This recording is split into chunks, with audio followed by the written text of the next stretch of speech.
Assalamu alaikum everyone. My name is Mutiba Zahid and I'm your English teacher.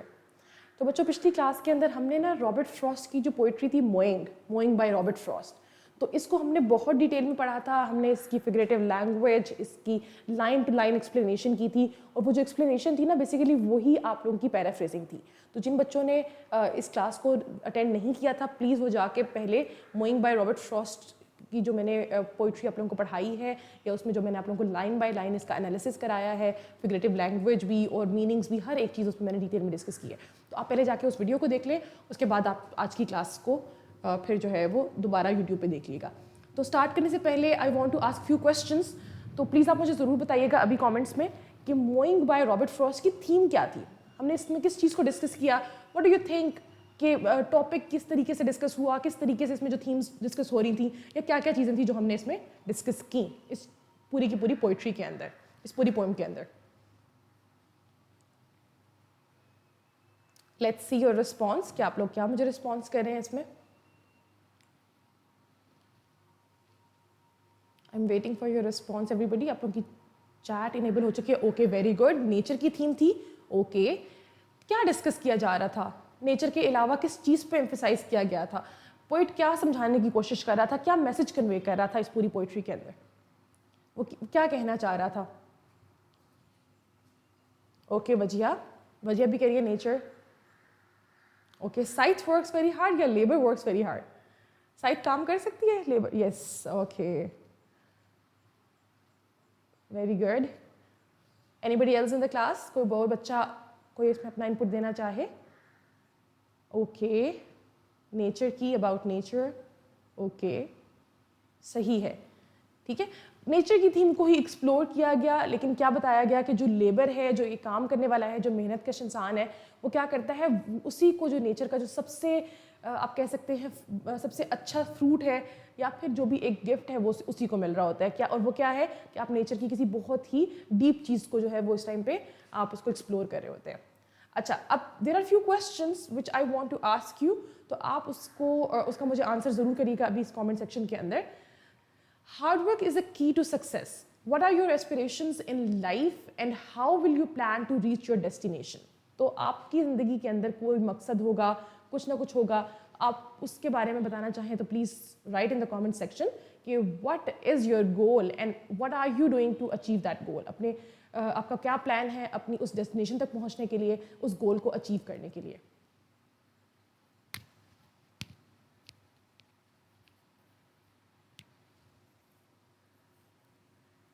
I am waiting for your answer everybody.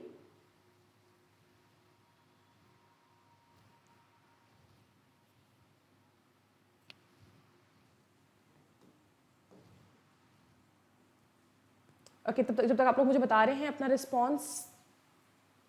Okay, my goal is to become a cricketer and I am playing daily with my friends, very good Salman. Okay, my goal is that I will protect Pakistan, okay Amar. आप 9th में अच्छे number लेना चाहते हैं।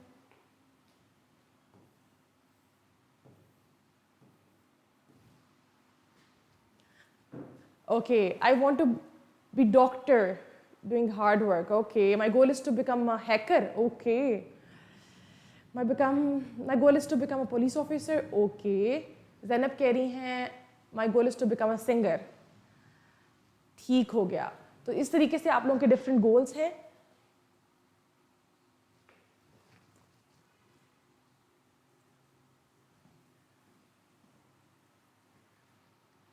अच्छा, तो आप लोगों के जो डिफरेंट गोल्स हैं लाइफ में, आप लोग उनको इस तरीके से अचीव करना चाहते हैं। दैट्स रियली गुड, मुझे सुन के बहुत अच्छा लग रहा है कि आप लोगों के अपने अपनी लाइफ में कोई ना कोई गोल सेट किए हुए हैं और आप उनको अचीव करना चाहते हैं।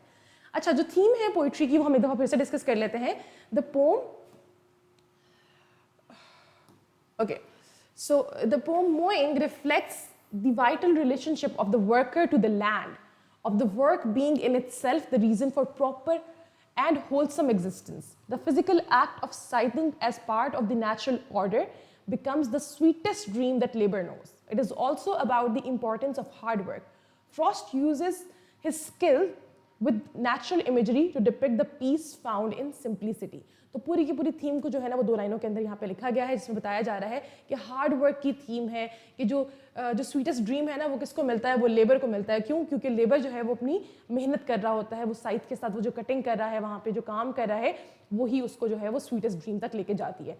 ठीक है, अच्छा, और इसमें नेचुरल इमेजरी का इस्तेमाल बहुत ज़्यादा किया गया है, फिगरेटिव लैंग्वेज बहुत ज़्यादा यूज़ हुई है, जिसको हमने कल बहुत डिटेल में डिस्कस किया था।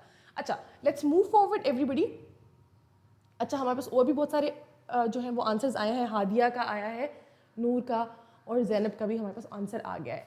अच्छा, लेट्स मूव फॉरवर्ड एवरीबडी। अब आप लोगों ने क्या करना है, अभी आप लोगों ने मुझे कमेंट सेक्शन के अंदर ना कुछ और चीज़ों के भी आंसर करने हैं, उसकी तरफ हम मूव करते हैं, वो है रीडिंग एंड क्रिटिकल थिंकिंग। तो आज मैंने रीडिंग एंड क्रिटिकल थिंकिंग के क्वेश्चंस को के आंसर्स को खुद नहीं लिखा, because I want all of you to answer these questions. जिस तरीके से मैं रोजाना आप लोगों को खुद आंसर्स प्रोवाइड कर रही होती हूँ, और मैं आपको फिर भी कह रही होती हूँ कि आपने इन आंसर्स को नहीं लिखना, आप अपने आंसर्स खुद लिखेंगे।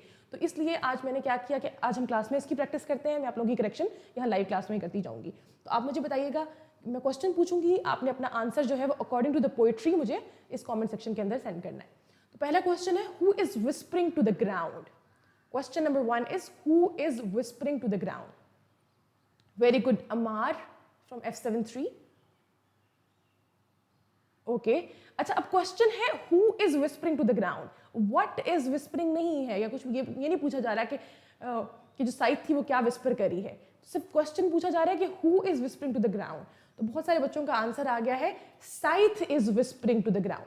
अब आपने देखें ये जो क्वेश्चन है ना, इसमें टू द पॉइंट आंसर करना है। टू द पॉइंट के अंदर आपने क्या करना है, you just have to mention who का आपने आंसर कर देना है। ठीक है, कौन कर रहा है, साइथ कर रही है, scythe is whispering to the ground. फिर नेक्स्ट क्वेश्चन है, what was whispered according to the poet. अब आपके पास क्वेश्चन आया है कि वो क्या विस्पर कर रही थी, what was whispered according to the poet. Poet के अकॉर्डिंग वो क्या विस्पर कर रही थी?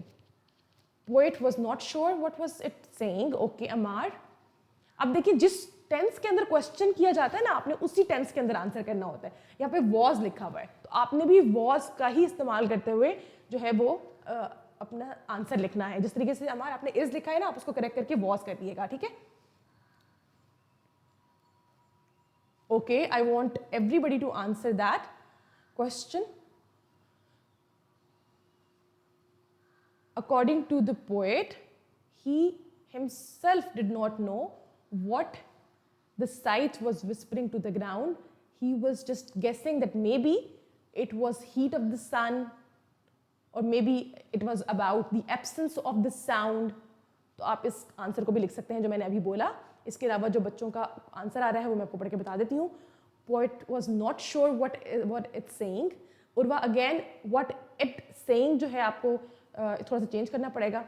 The poet think the scythe is talking slowly. Is फिर से आ गया है, मैंने बताया है कि जिस टेंस में क्वेश्चन पूछा जाएगा उसी टेंस में आंसर होगा।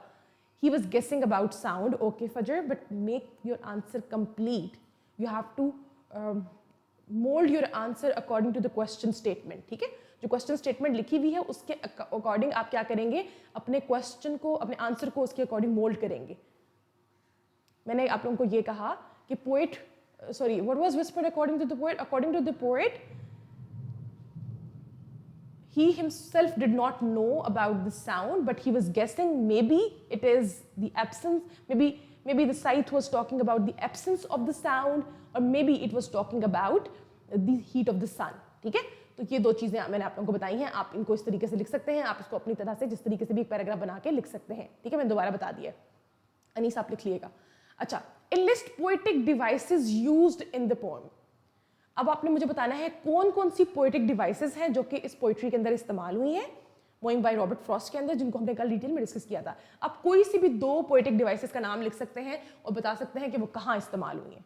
ओके, आप लोग अपना आंसर दें, उसके बाद मैं आप लोगों को पोइट्री में दोबारा जाके ही उसका आंसर आपको वहाँ से बता देती हूँ। आप इसको इस तरीके से भी लिख सकते हैं, there are multiple devices used in the poem, उनके नाम लिख सकते हैं। अगर आप खाली इनलिस्ट भी कर रहे हैं, it's okay, but you should know which device has been used and where it was used. आपको दोनों चीजें पता होना जरूरी है। ठीक है, तो कौन कौन सी पोएटिक डिवाइसेस हैं? पोएटिक डिवाइसेस, फिगरेटिव लैंग्वेज, हर चीज एक ही का नाम है। ठीक है, alliteration and consonants, very good. Rhythm and phrases नहीं बच्चा, फ्रेजेस तो नहीं पोएटिक डिवाइसेस ना. पर्सोनिफिकेशन यूज हुई है. The site has given human qualities through out the pome as it is described as whispering and choosing not to speak. Very good. Imagery, auditory imagery use हुई है. Never a sound beside the word but one.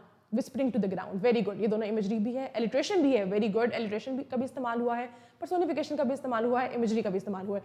Very good. ईमान, वजीहा, हादिया, आप सब लोगों का answer बिल्कुल ठीक है. अब देखिए मैं आप लोगों को दोबारा दिखा देती हूँ यहाँ से जाके कि अगर आप ऊपर जाके देखें तो हमारे पास कहाँ कहाँ कौन कौन सी जो है वो फिगरेटिव लैंग्वेज का इस्तेमाल हो रहा था.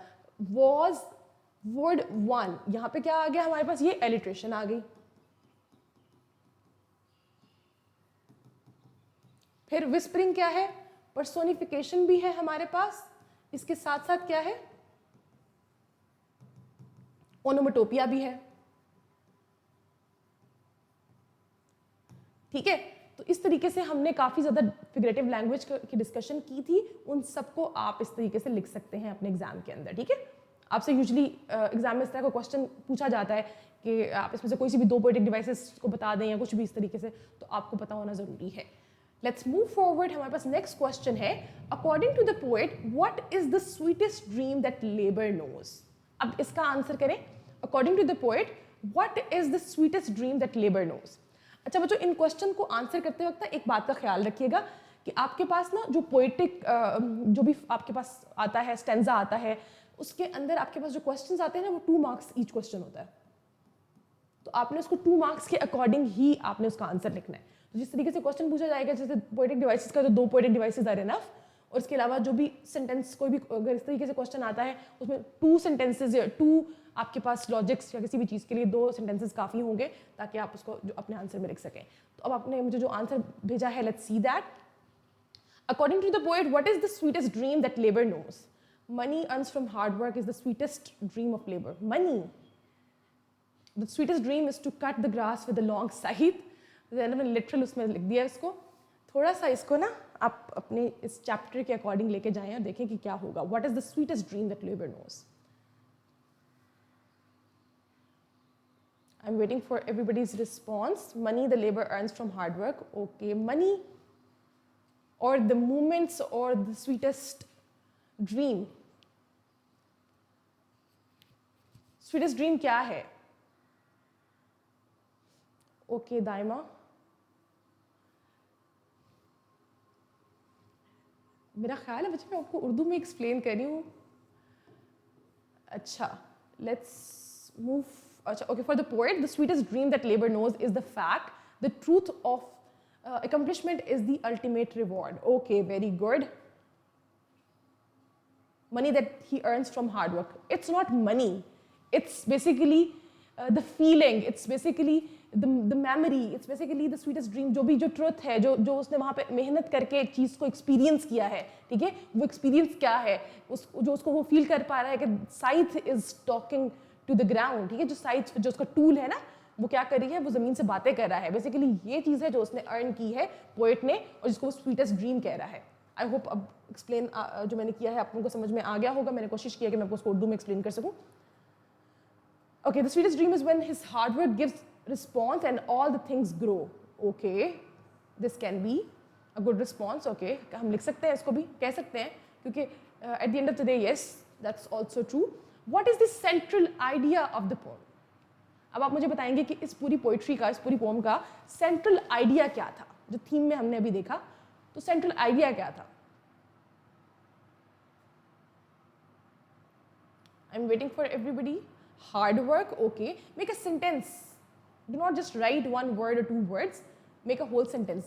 The fact is the sweetest dream that labor knows was hard. Gives a response. I don't know what are you trying to say, but okay. The sweetest dream that labor knows. Okay. अभी देखिए हमने थोड़ी देर पहले ही ना यहाँ पे theme discuss की थी, तो थीम से भी आप सेंट्रल आइडिया ले सकते हैं. यहाँ पे देखिए, अगर आप देखें यहाँ पे थीम लिखी हुई है, ठीक है. It is about the importance of hard work. Frost uses his skills. बस ये कर सकते हैं आप, ठीक है.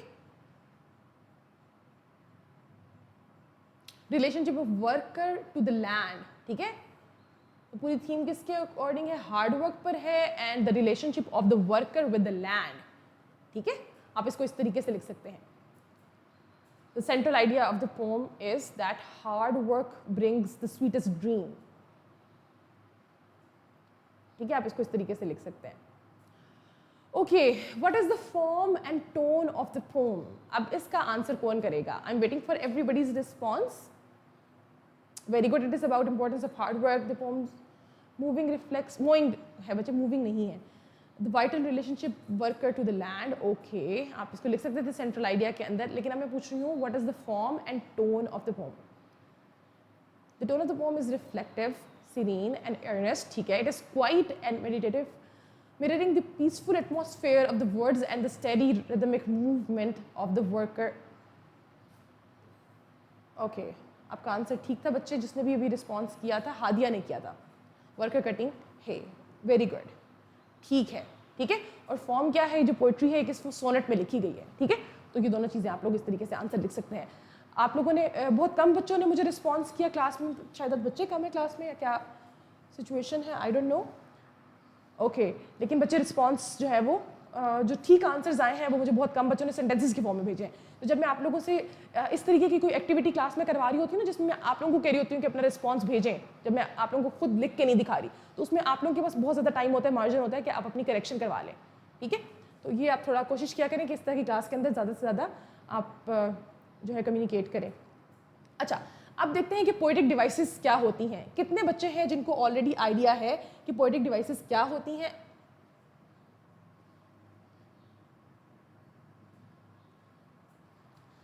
पोएटिक डिवाइसेस क्या होती हैं? I want everybody to answer कि किस किस बच्चे को ऑलरेडी आइडिया है कि पोएटिक डिवाइसेस क्या होती हैं। जिनको नहीं आइडिया उनको आज की क्लास के बाद आइडिया हो जाएगा। तो I am waiting for the response. Everybody, सबको पता है या नहीं? Okay, I have no idea, Wajiya कह रही हैं। फजर को भी नहीं पता, जैनब को पता है, सलमान को भी पता है। ओके, दैट्स नाइस कि आप लोगों को पता है। नूर को भी नहीं पता। चले, आधे बच्चों को पता है, आधे बच्चों को नहीं पता, तो हम इसको डिटेल में पढ़ लेते हैं ताकि सबको पता चल जाए। तो poetic devices, the term poetic device, अब चाहे पोएटिक डिवाइस हो, चाहे फिगरेटिव लैंग्वेज हो, चाहे फिगर्स ऑफ स्पीच हो, इन सब का मतलब एक ही है कि ये पोएटिक डिवाइसेस ही की बात हो रही है। The term poetic device refers to anything used by a poet, including sounds, shapes, rhythms, phrases and words to enhance the literal meaning of their poem. तो पूरी पोइट्री के अंदर जहाँ पर भी कोई भी एक ऐसी चीज़ जो डिफरेंट चीज़ इस्तेमाल करके, कोई चाहे साउंड हो, चाहे वो कोई भी चीज़ हो, उसका इस्तेमाल करके उस पोइट्री को जो है वो इन्हांस किया जा रहा है, उसके मीनिंग को इन्हांस किया जा रहा है, तो वो आपकी पोइटिक डिवाइस होती है। This could mean using rhythm and sound to pull the reader into the world of the poem or adding figurative meaning to their literal words. ठीक है, तो इसके दो मकसद हो सकते हैं कि आप उसके अंदर राइमिंग लेकर आके, उसको साउंड लेकर आके, उसको सुनने में बेहतर लेकर दिखा रहे हैं, और उसके साथ साथ आप क्या कर रहे हैं, आप उसके अंदर फिगरेटिव मीनिंग ऐड कर रहे हैं। ठीक है, जैसे मुहावरतन मीनिंग होते हैं, जैसे उस तरीके के मीनिंग होते हैं ना, वो सब भी फिगरेटिव लैंग्वेज के अंदर ही आते हैं। तो फिगरेटिव लैंग्वेज के अंदर ना बहुत सारी डिवाइसेज हैं, इसकी बहुत सारी ढेर सारी डिवाइसेज हैं, और उन डिवाइसेस के ना यहाँ पे नाम भी लिखे हुए हैं, उनकी डेफिनेशन भी लिखी हुई है, एग्जाम्पल भी लिखी हुई है। तो हम स्टार्ट करते हैं सबसे पहली फिगरेटिव लैंग्वेज से, जो कि है इमेजरी।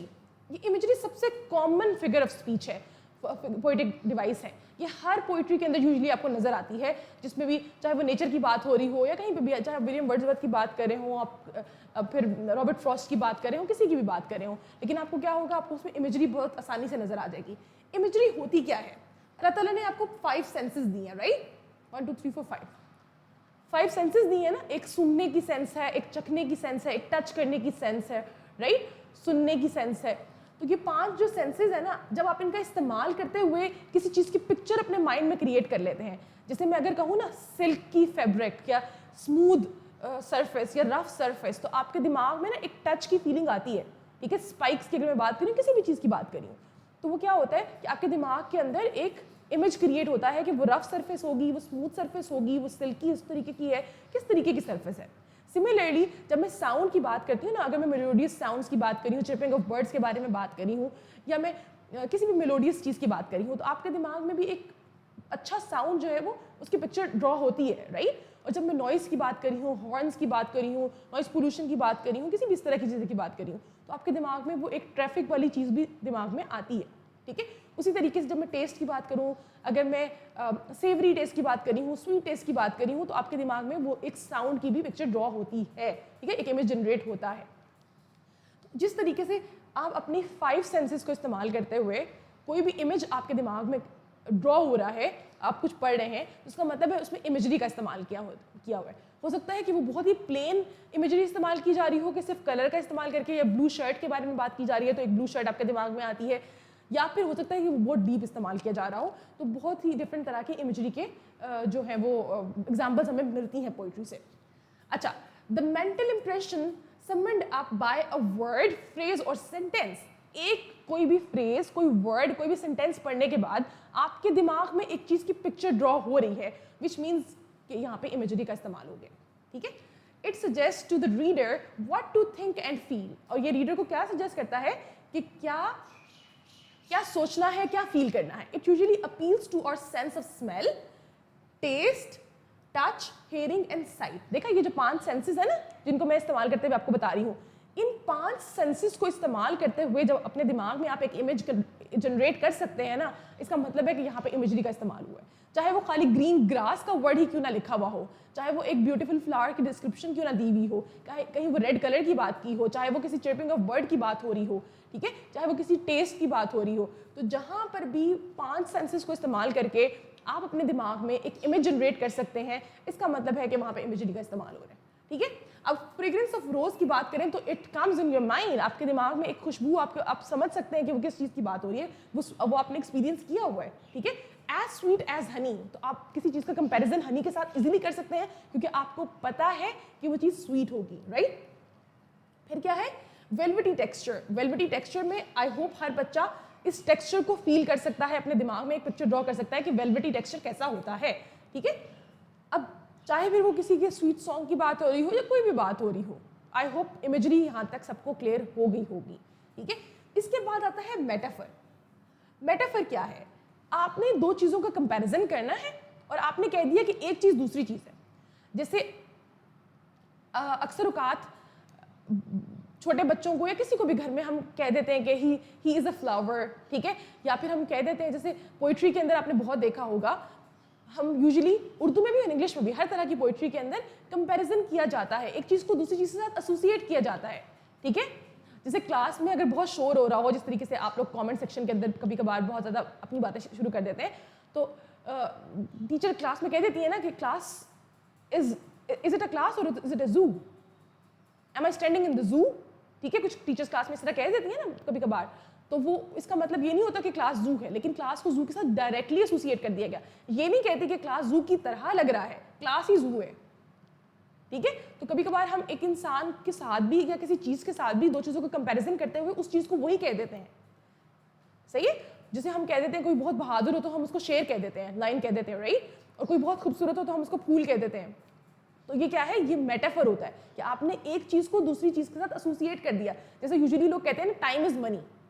अब टाइम और money they are 2 different things, लेकिन जितना टाइम इंपॉर्टेंट है उतना, जितना मनी इंपॉर्टेंट है उतना टाइम इंपॉर्टेंट है। टाइम की इंपॉर्टेंस शो करने के लिए हमने उसको मनी कह दिया कि जिस तरह आप पैसों का ख्याल कर रहे हो ना, आपको टाइम का भी ख्याल करना पड़ेगा। तो हमने ये नहीं कह दिया कि time is as important as money, हमने डायरेक्ट कह दिया टाइम इज मनी।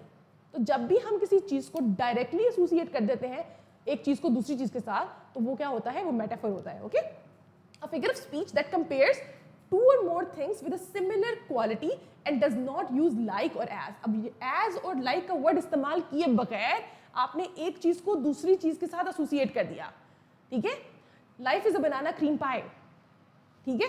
अब लाइफ इज, टाइम इज, हमने इज या वॉज का वर्ड इस्तेमाल करते हुए जब भी 2 चीज़ों को आपस में रिलेट कर दिया, आपने एक चीज़ को दूसरी चीज़ कह दिया, तो वो मेटाफर है, ठीक है। अच्छा, फिर आते हैं पर्सोनिफिकेशन। अब पर्सोनिफिकेशन क्या होती है, पर्सोनिफिकेशन ना पर्सन से ही हमें पता चल रहा है। जैसे पर्सन का वर्ड यहाँ पे यूज हुआ है ना, पर्सन इंसान होता है ना, तो जब आप इंसान की क्वालिटी इंसान के अलावा किसी और चीज़ को दे दें, इंसानों वाली क्वालिटीज़ जो इंसान काम कर सकते हैं, जो इंसान चीज़ें करते हैं, वो सारे काम या वो सारी चीज़ें आप इंसानों के अलावा, चाहे वो जानवर हो, चाहे वो कोई भी लिविंग बींग हो, चाहे वो नॉन लिविंग थिंग हो, चाहे वो कोई भी चीज़ हो, आपने इंसानों की क्वालिटी इंसान के अलावा किसी और चीज़ को दे दी, तो वो पर्सोनिफिकेशन है, ठीक है। तो इसकी डेफिनेशन क्या होगी, When an inanimate object or abstract image is given human qualities or abilities, इसकी जगह आप सिर्फ अगर ये भी कह देना कि when human qualities are given to non-human things, non-human beings, जो humans हैं, जो इंसानों के अलावा अगर आपने इंसानों की क्वालिटी किसी और चीज़, किसी और जानवर, किसी और परिंदे, किसी और बेजान चीज़ को भी दे दी, तो वो क्या है? वो पर्सोनिफिकेशन है। जैसे हम कह रहे हैं ना, पंखा बातें कर रहा है, ठीक है, पंखे की आवाज़ आ रही है तो हम कह रहे हैं कि पंखा बातें कर रहे हैं, तो वो क्या है? बेसिकली वो पंखा बातें नहीं कर सकता, वो इंसानों की क्वालिटी है। हमने सिर्फ उस बात पे एम्फसाइज करने के लिए, उसको बहुत ज़्यादा हाईलाइट करने के लिए, उसकी जो भी बात थी उसको हाईलाइट करने के लिए हमने उसको क्या किया? हमने ऐसी बात कह दी, ठीक है। कभी कभार हम कहते हैं ना कि बहुत लंबा कोई दरख्त है, उसके बारे में कह दें कि the tree is talking to the sky, to the clouds, ठीक है, कि वो इतना ऊंचा है, वो इस तरह बातें कर रहा है, तो क्या वो बातें कर सकता है? नहीं कर सकता, ठीक है। जैसे हम कह देते ना कि birds are singing, birds can not sing, ठीक है, वो आतिफ असलम नहीं है बर्ड, वो सिर्फ एक बर्ड है, वो चिपिंग कर सकता है, वो सिंगिंग नहीं कर सकता। तो जब हम उसके सिंगिंग का वर्ड एसोसिएट कर रहे हैं तो वो क्या है? वो है पर्सोनिफिकेशन। जो चीज़ इंसान कर सकता है वो चीज़ आपने किसी और को कह दी, जानवर को कह दी, परिंदे को कह दी, तो तब क्या होगा? वो पर्सोनिफिकेशन होगा। आई होप यहाँ तक सबको क्लियर हो गया होगा। अब देखिए एग्जाम्पल यहाँ पे लिखी हुई है, the leaves danced in the wind. क्या है? जो पत्ते हैं वो हवा से हिल रहे हैं, उनको हिलना नहीं कह रहे हम बात नॉर्मल वे में नहीं करेंगे, हम उसको कहेंगे कि the leaves are dancing, the flowers are dancing, the daffodils are dancing. तो कोई भी चीज़ जो हवा में हिल रही है, हमने उसके मूवमेंट को, उसके रिदम को या उसकी ब्यूटी को एक्सप्लेन करने के लिए उसको इंसानों की क्वालिटी दे दी, तो हमने क्या किया? हमने पर्सोनिफिकेशन का इस्तेमाल कर लिया, ठीक है। तो इस तरीके से हम पर्सोनिफिकेशन का इस्तेमाल अपनी पोइट्री के अंदर करते हैं और भी बहुत जगह पे हम इसका इस्तेमाल करते हैं। फिर आती है सिमिली। सिमिली बहुत आसान फिगर ऑफ स्पीच है। सिमिली क्या होती है? बेसिकली सिमिली कंपैरिजन आता है, दो चीज़ों को आपने कंपेयर किया है, आपने एक चीज़ को दूसरी चीज़ के साथ कंपेयर किया है, लेकिन यहाँ पर आपने एज और लाइक का वर्ड इस्तेमाल करके कंपेयर किया है। जैसे पिछली उसमें हम कह रहे थे ना, उसमें हम क्या कह रहे थे? उसमें हम डायरेक्टली एसोसिएट कर रहे थे, इज और वॉज का वर्ड इस्तेमाल कर रहे थे। Time is money, the class was जू, कुछ भी हमने कह दिया, वो मेटाफर था। लेकिन यहाँ पर क्या है? Time is as important as money. अब जब मैं ये बात कर रही हूँ तो यहाँ पर ये सिमिली होगी, ठीक है। The students are making the class, students are disturbing the class, they are making it look like a zoo. अब क्या है? जब मैं लाइक या एज का वर्ड इस्तेमाल करूंगी तो वो सिमिली हो जाएगा। आपने दो चीज़ों का कंपैरिजन कर दिया। जैसे उर्दू में भी हम करते हैं ना, तशबीह और इस्तारा, आप लोगों ने पढ़ा होगा, बिल्कुल उसी तरह सिमिली और मेटाफर भी है, ठीक है। वो जैसे एक शेर भी है ना, पंखड़ी उसके लब की क्या कही है, नहीं, नाजुकी उसके लब की क्या कही है, पंखड़ी एक गुलाब की सी है, ठीक है। तो अब क्या है? वो कंपैरिजन किया जा रहा है, ठीक है। तो उसी तरीके से यहाँ पर भी कंपैरिजन किया जा रहा है एज और लाइक का वर्ड इस्तेमाल करके। She is as beautiful as a flower, he is as brave as a lion, ठीक है। तो आपने कोई भी वर्ड को, कोई भी चीज़, एक चीज़ को दूसरी चीज़ के साथ जब कंपेयर किया तो आपने क्या किया? आपने एज और लाइक का वर्ड इस्तेमाल किया कि वो उसकी तरह है, वो है नहीं। तो अब क्या है? ये सिमिली है। आई होप यहाँ पे क्लियर हो गया होगा। जो बच्चे पहली दफ़ा सिमिली, मेटाफर वगैरह ये फिगरेटिव लैंग्वेज को पढ़ रहे हैं, उनके लिए मैंने बहुत डिटेल में चीज़ें एक्सप्लेन की हैं ताकि उनको समझ में आ जाए, ठीक है। He was as excited as a kid at the fair. जिस तरीके से एक बच्चा खुश होता है वो इस तरीके से खुश था, ठीक है। उस तरह क्या है? He look like a jack in the box the way he kept jumping up, ठीक है। तो आपने एक चीज़ का कंपैरिजन किसी दूसरी चीज़ के साथ कर दिया जो असल में वो चीज़ नहीं है, ठीक है। किसी एक सिमिलैरिटी की बेसिस पे आपने दो चीज़ों का कंपैरिजन कर दिया, ठीक है। एज वाइट एज क्लाउड, ठीक है, एज कोल्ड एज आइस, कोई भी वर्ड ऐसा आप इस्तेमाल कर सकते हैं। फिर आते हैं एलिट्रेशन पर। अब एलिट्रेशन क्या होती है? अब एलिट्रेशन भी एक फिगर ऑफ स्पीच है और ये बहुत ही रिदम और साउंड से रेलेवेंट है, ठीक है।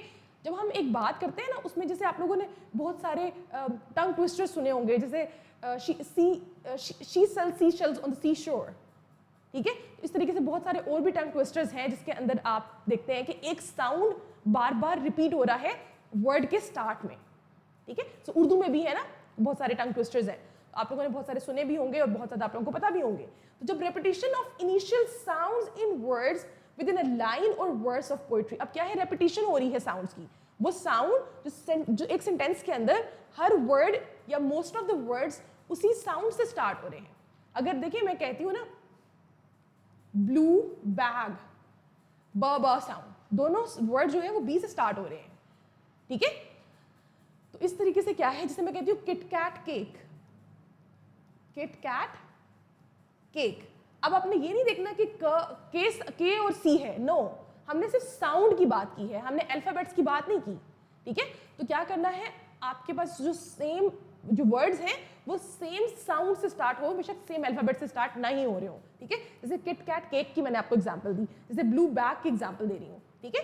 तो क्या है, miss Smiths English class causes her confusion। अब देखिए क साउंड इसमें कितना ज्यादा प्रोमिनेंट हो रहा है, ठीक है। तो क्या है, आपने सिर्फ इस चीज का ख्याल रखना है कि हर वर्ड भी ना हो, मोस्ट ऑफ द वर्ड्स या दो से ज्यादा वर्ड जो है वो क्या कर रहे हैं, वो सेम साउंड से स्टार्ट हो रहे हैं, ओके। फिर नेक्स्ट हमारे पास आता है onomatopoeia.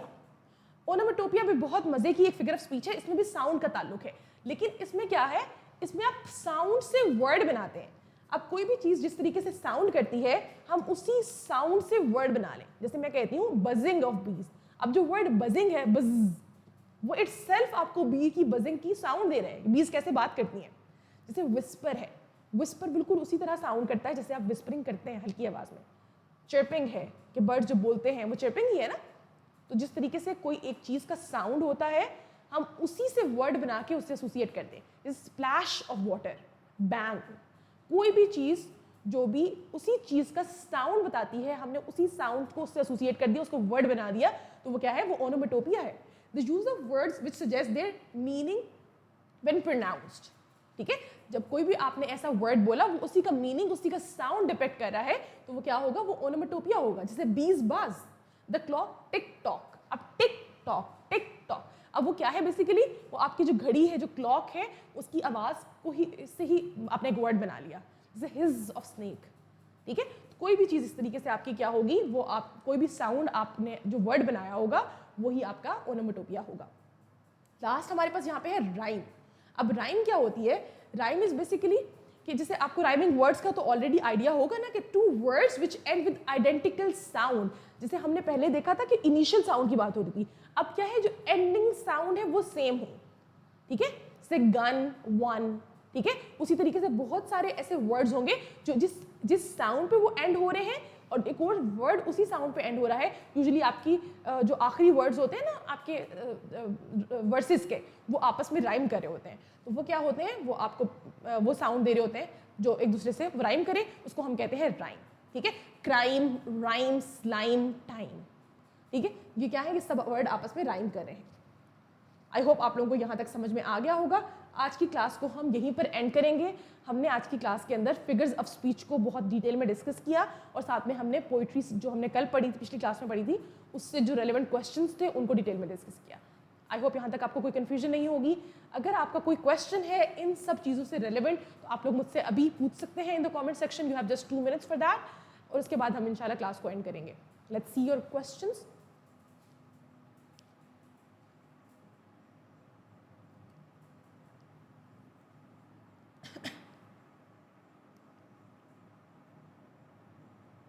Okay Kashif, you welcome बच्चे।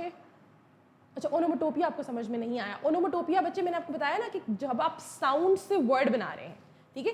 The use of words which suggest there meaning when pronounced. अब आपने एक वर्ड बोला है, उसी से जो मीनिंग उसका आपको क्लियर हो गया। स्प्लैश ऑफ वाटर, पानी का जो छींट होती है, जो भी आप उसको कह सकते हैं, ठीक है। उस तरीके से चिरपिंग, चिरपिंग आपके दिमाग में ही साउंड को ले आता है। बज ऑफ बीज, कि बीज क्या करी है, बज करी है। बज क्या है, वो जिसका साउंड है, ठीक है। तो जब भी एक वर्ड उसका साउंड डिपेक्ट कर रहा है, या साउंड से ही वर्ड बना है, तो वो क्या होता है, वो ओनोमेटोपिया होता है, ठीक है। आप मेरे वर्ड्स पे फोकस करें इस डेफिनेशन के अलावा, तो आपको मेरा ख्याल है अच्छे तरीके से समझ में आ जाएगा कि ओनोमेटोपिया क्या होता है। अच्छा चले, आई थिंक रेलेवेंट क्वेश्चंस यहाँ पर खत्म हो गए हैं। That's all for today's class. I see you tomorrow in the next class. अल्लाह हाफिज एवरीबॉडी।